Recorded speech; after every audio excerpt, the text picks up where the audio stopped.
channel. So, basically guys, meron pa magsalita ngayon dahil sa retailer ko, sa Right Time Address. And, ayun, uh, nandito ako ngayon sa British North. And, of course, syempre solo ko yung gym ngayon. Ayan, sobrang solid lang. Ngayon, ang workout ko ay back and then my bicep. Ayan, so, ayun nga, gusto ko lang mag-thank you sa kay Dr. Joe for my dental, for taking care of my smile. We've been like taking care of my smile for almost 3 years, and now we actually like you know done for our contract. And also for my Dr. Joe, Dr. O for my for my nose, and the rest of my doctor. Ayun, so, yan, the best, nakaka-enjoy lang kasi ito yung pinaka-gusto ko, yung solo ko yung gym para may na continuous yung program ko. Ayun, samahan nyo ako.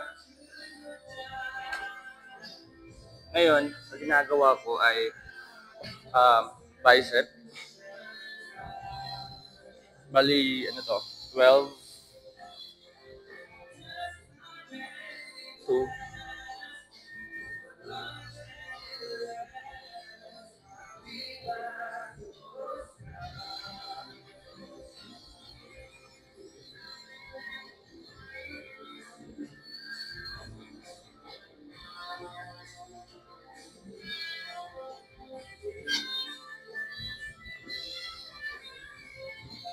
Bali, pag ganito, combination ng aking back larger kasi yung bicep. Tapos pag nag-test naman ako kahapon yun, um, tricep naman yung ginagawa ko. So, ayun. Kasabay naman ito yung sa back ko. So, yeah.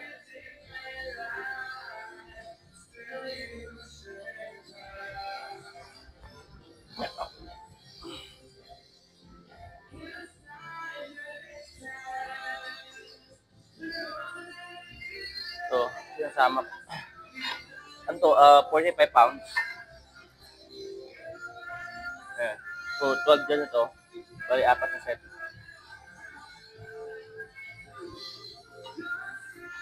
Then, push.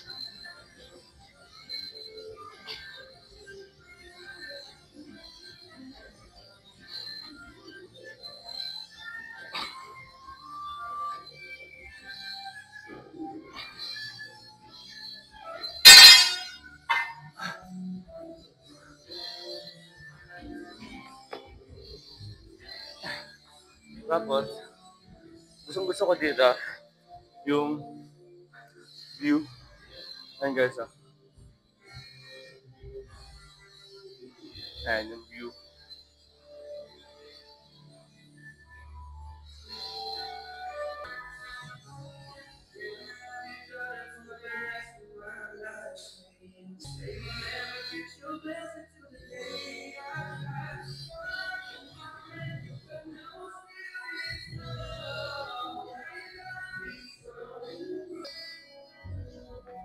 Alright, so yung next naman natin ay um, dumbbell.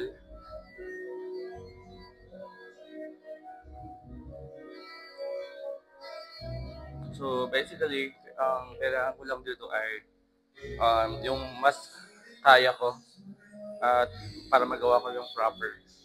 So basically guys, um, sa ano ako, 50 pounds. And then kabilaan siya. So this is 12 by 12. Ayun.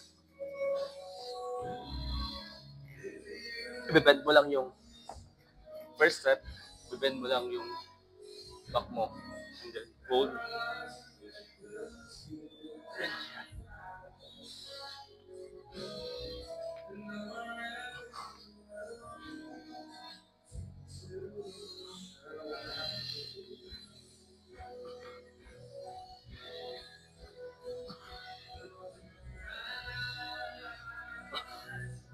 Bali, 12.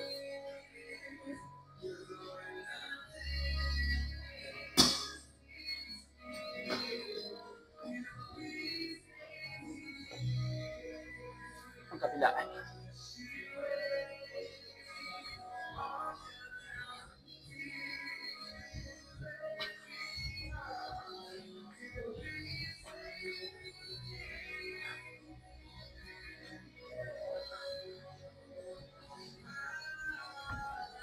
Naramdaman mo naman siya. Um, uh, 10 years na ako nagbubuhat. So basically, ginagawa ko, um, chest, Monday, chest, saka uh, back. Tapos alternate lang. Yung ginagawa ko, nag-leg. Kapag may, everyday naman, sinisingit ko siya. And then, para, ayun, firm and uh, gagawin ito, maganda tingnan sa katawan. 11 years, 10 years ko na siyang ginagawa. Kasi maganda na yung stress reliever ko para, ayun yun, para to have like a work-life balance. A good thing kasi sa company namin, we have shift sa lahat ng buong, ay sa lahat ng site namin. So that's a good thing about Telos. Yun. And standard lahat ng mga equipment. Yun.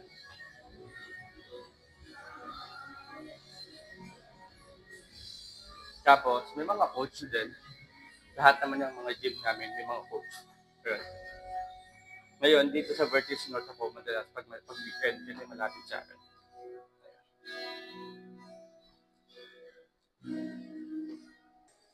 Alright. So, ang next naman natin ay dito. Dito naman tayo. So, dahil puro back kung gagawin natin. So, dito naman tayo. Yan.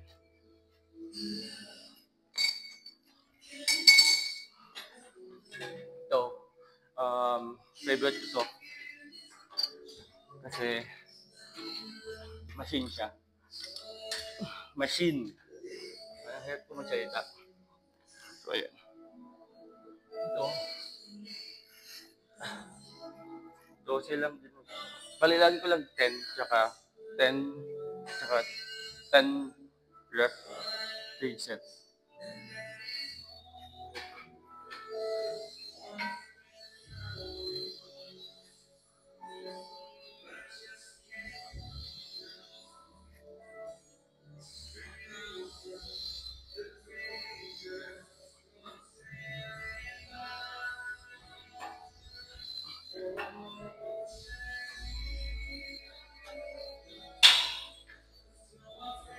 Ayan.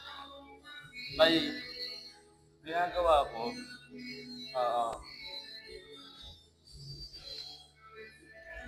ang regular workout ko is Monday, Tuesday, tapos rest. Tapos, tapos 2 days ulit, tapos rest ulit, tapos 2 days ulit. Minsan, binubuo ko siya ng 6 days para pag sobrang busy ko sa schedule ko, um, yun na magiging rest day ko. Take advantage yung mga ganung bagay. Siguro kung gano'n na ako katagal na single, ganun din ako katagal nag-workout. Kasi parang dito na lang binabalance yung mga, ano yun, patay na oras ko. Okay. Kasi sometimes, um, nag-event ako pag weekend. Pag wala namang event pag weekend, workout naman.